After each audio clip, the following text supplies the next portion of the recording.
So Vicky, I want to stay there for a minute, and from that really that childhood and young adult foundation, you and your husband then walk through 28 years of caregiving for his brother. Talk about that really long arc, and what did those years ask of you both, and what did that also teach you that no business school or hospital really ever could? So, both of us were always raised that your family needs you, you go, you do whatever it takes. That's just, you take care of your family, you make sure that things happen, as you continue to move forward. And so my brother-in-law was in the service, and he had gotten out of the service and had been out for a little while. In fact, he was getting ready to go back in as a civilian. He was supposed to leave on a Sunday morning. I mean, on a Monday morning. Sunday morning, before he was supposed to go, he complained of these headaches and asked one of his friends where he was located to take him to the hospital. And that's where they found out that something was wrong. He never got to leave. He was so excited about going to do this job because he just knew it was going to be, it was a big income he had never had. He was just really, really excited. And so, long story short, he was not doing well where he was. So, my husband went and got him and brought him back to Atlanta. And of course, we wanted to get him the best care we could.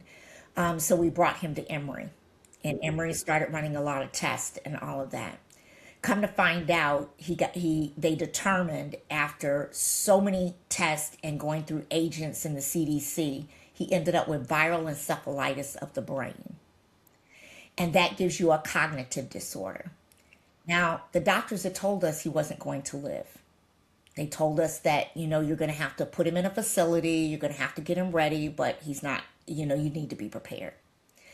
So we had a facility around the corner from the house, and we put him into a facility. Now, mind you, we're not getting any help from the VA. No matter how much we tried, no matter how much we did, we never were able to get support. And because it was more of, well, he wasn't in the service when this happened, et cetera, they were not helping us. So we were doing all this financially ourselves, right? And so he gets into the home, and they start, they did have some therapy come by the house, come by the facility, etc. And he started to improve, and he started to get better to where he was now walking. Still had cognitive problems speaking, but he was walking, and he was, sitting up, able to do things they said he'd never be able to do. He could take a shower, we could give him a shower, and those kinds of things. So as he started doing better, we brought him to the house. And so every single week, my husband was either at the facility, he was there all the time, we were there all the time going to visit, taking stuff to him, even the kids, even my sons. The hardship was that for so many years, and him being here and us taking in, you don't think about impacts to family, right? You just do it. He didn't think about how much time he was taking away from me or the kids or the family. He just did what he knew he had to do. And as time went on, it was this realization that our lives have changed. And we have to be supportive of each other. I knew it wasn't easy for him. It was his only brother. It's the only sibling he had. And so through these 26 years, his mom died, his dad died. So it was really just the two of them.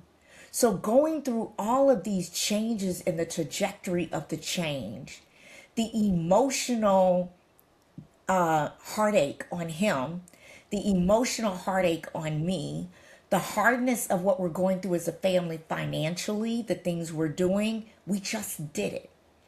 But it doesn't mean we didn't feel it. We just weren't in a point where we were ready to release what we felt. It was like you just don't talk about it. You just make it happen. You just do it.